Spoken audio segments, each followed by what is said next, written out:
नमस्कार सर्व स्वामी भक्तांना. श्री स्वामी समर्थ. तुमचं स्वागत आहे माझ्या चॅनलमध्ये soul journey with Shri Swami Samarth. तर कुळदेविता स्वरूपात स्वामींचा पहिला संदेश हाच आहे. जर तुम्ही कुळदेवितांची सेवा, आराधना आणि त्यांच्या ठिकाणी जात असाल तर अतिउत्तम. नाही जात असाल, तुम्हाला जायला सुरुवात करायची आहे. कारण कित्येक गोष्टी ना त्यामुळे तुमच्या कामांमध्ये स्पेशली अडथळे बनत आहे आणि तुम्हाला ते कळत देखील नाही की कुठलं तरी काम कधी असं अडकलं जातं किंवा थांबलं जातं किंवा काहीतरी अशी अडचणी येतात किंवा ते पूर्णच होत नाही. तर ह्या सगळ्या गोष्टी का होत आहेत? तर जर तुमच्या घराण्याला पितृदोष असेल किंवा मग कुळदेविता, बिकॉज कुळ देवीचा मान राखणं खूप महत्त्वाचं आहे. जोपर्यंत तुम्ही त्यांची काळजी घेत नाही तोपर्यंत तुमच्या कुटुंबाचं संरक्षण होऊ शकत नाही. तर तुमच्या कुटुंबाच्या संरक्षणासाठी तुम्हाला कुळदेविताच्या दर्शनाला जायचं आहे आणि तिथे तुम्हाला ओटी तर भरायचीच आहे. पण बघा, नेहमी पूर्वीची जी लोक होती ते नेहमी जेवल्यानंतर विड्याचं पान हे दिलं जायचं. तर तुम्हाला, कारण आहे ना, देवी मा शक्ती स्वरूप ह्यांना ना विड्याचं पान हे अतिशय प्रिय आहे. तर जेव्हा केव्हा तुम्ही ओटी भरायला जाल तर त्यामध्ये विड्याचं पानही असलं पाहिजे. ठीक आहे. कारण विड्याच्या पाण्याशिवाय ना तुम्ही जर तुम्ही नैवेद्य दाखवत आहात किंवा ओटी भरत आहात ते संपूर्ण होत नाही.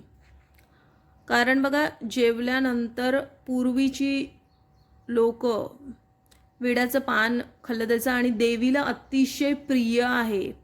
देवीला अतिशय प्रिय आहे विड्याचं पान. तर तुम्हाला विड्याचं पान आवर्जून दाखवायचं आहे आणि तुम्हाला साडी आहे ना तिथे जाऊन ना निसवायला सांगायची आहे. जर अशा देवळात गेला आहात जिथे तुम्हाला त्या गुरुजींना सांगून तिथे तुम्ही साडी कुळदेविताला निसू शकता, तर तेही तुम्हाला करायचं आहे. ते खूपच म्हणजे तुम्हाला पूर्ण प्रकारे त्यांचा साथ, त्यांचा आशीर्वाद भेटला आहे. ही त्याची निशाणी आहे, हा त्यांचा संकेत आहे. जर तुम्ही दिलेली साडी त्याच वेळी जर तुम्ही तिथे सांगू शकलात की त्यांना निसवा आणि जर ती निसवली गेली तर तुमच्यासारखं नशीबवान कोणीच नाही. म्हणजे समजायचं की खरोखर त्यांचा आशीर्वाद आहे. त्यांच्या मर्जीशिवाय तिथे त्यांना साडीही घातली जाऊ शकत नाही. जर तुम्ही फक्त रिक्वेस्ट करू शकता तर तुम्ही ते करायचं आहे. तर हा एक महत्त्वपूर्ण संदेश आहे.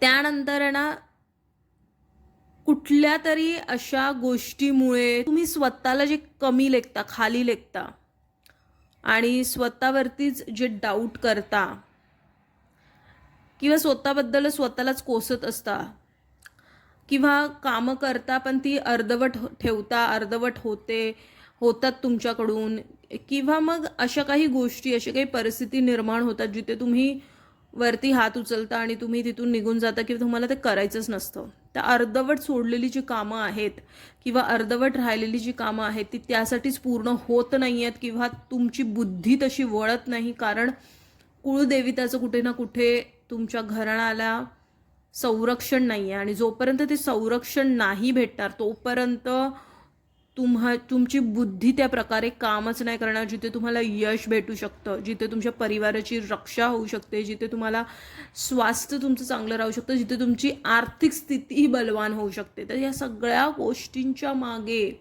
कुळदेविता ह्यांचा खूप खूप खूप खूप आशीर्वाद असणं, त्यांची साथ असणं हे महत्त्वाचं आहे.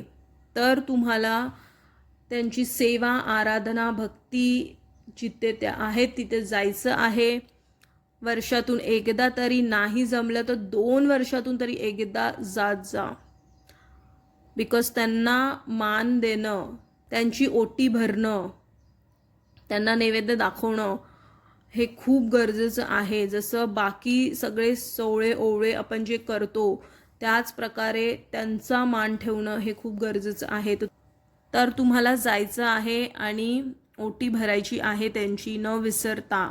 आणि घरी देखील तुमच्या कुळदेवताचा फोटो किंवा मग मूर्ती तुमच्या देवारात असलीच पाहिजे.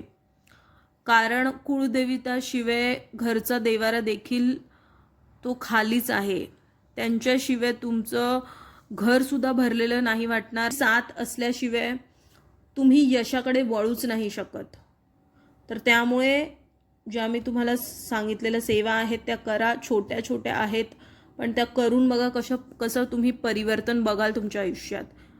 तर हाच होता आजचा स्वामी संदेश कुळदेवता स्वरूपात. जर हा संदेश तुमच्यापर्यंत पोहोचला आहे तर तो स्वामींनी पोहोचला आहे. असेच महत्त्वपूर्ण स्वामींचे संदेश बघण्यासाठी माझ्या चॅनलला सबस्क्राईब करा. स्वस्त रहा. स्वामींच्या नामात आपलं मन रमवून हा कमेंटमध्ये श्री स्वामी समर्थ लिहायला विसरू नका. आणि कोटी कोटी धन्यवाद हा व्हिडिओ बघितल्याबद्दल.